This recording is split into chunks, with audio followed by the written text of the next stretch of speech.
Hello everyone, my dear beloved language learners. আসুন English শিখি জীবন গড়ি এই প্রত্যয়কে সামনে রেখে আজকে আমরা কিছু অ্যাডভার্বিয়াল ফ্রেজ আলোচনা করব।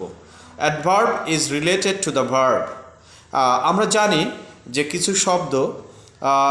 শব্দের কিছু চমৎকার ব্যবহারের কারণে আমাদের জীবনও পরিবর্তন হতে পারে।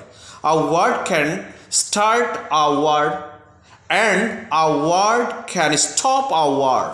একটা শব্দ যুদ্ধ বাঁধাতেও পারে, একটা শব্দ যুদ্ধ থামাতেও পারে। আসুন কতগুলো অ্যাডভার্বিয়াল ফ্রেজ দেখি যেগুলোর সাথে আমাদের জীবনেরও পরিবর্তন এসে যেতে পারে।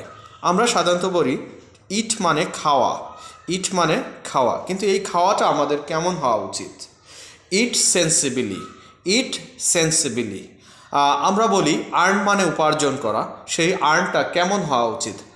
Earn honestly, earn honestly. আমরা আর্ন করব honestly, but very twist here is my dear audience, earn honestly but spend intelligently. There is a twist of life and real condition of our life that everyone can earn money, but everyone cannot spend money properly. So এই বিষয়টা আমাদের খুবই মনে রাখা উচিত। Very similarly আরও কিছু adverbial phrase দেখব। আমরা সাধারণত বলি ঠোক, you can talk someone, but how can we talk someone? You should talk someone softly, talk softly. আমরা দেখি যে আমরা কখনো আমরা ঘুমাই, কিন্তু কেমন ঘুমানো উচিত, কি পরিমাণ ঘুমানো উচিত?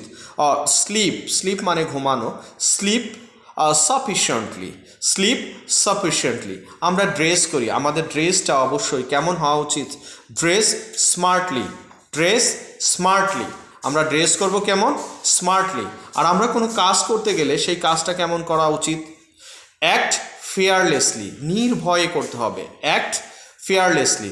সিমিলারলি আমরা যদি কোনো কাজ করি, কোনো কাজ আমরা অ্যাকশনে গেলাম, ওয়ার্ক করব কিভাবে? ওয়ার্ক প্যাশনেটলি, নাকি I start my work but very suddenly kick my work? No, you have to work passionately, you have to work passionately. আমরা যখন কোনো কিছু চিন্তা করি মাথা দিয়ে, আমরা চিন্তা করতে গিয়ে অস্থির হলে হবে না, আমাদের অবশ্যই চিন্তা করতে হবে। থিঙ্ক মানে চিন্তা করা, think creatively, of course we should think creatively. এখন মানুষের সাথে আমাদের আচার ব্যবহারটা কেমন হওয়া উচিত? বিহেভ মানে আচার ব্যবহার, আচরণ করা। তাহলে বিহেভটা কেমন হবে? বিহেভ অবশ্যই বিহেভটা হতে হবে decently. We should behave with others very decently. আমরা সাধারণত সেভ করার কথা বলি, সেভ করা। সেভ কিভাবে সেভ করতে হবে? Save regularly, save regularly.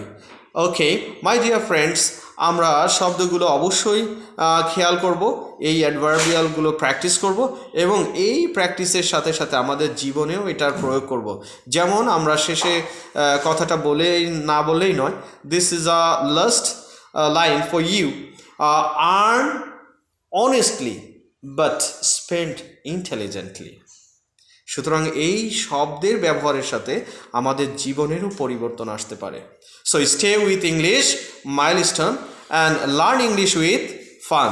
Thank you, be happy and pray for me. আল্লাহ হাফেজ।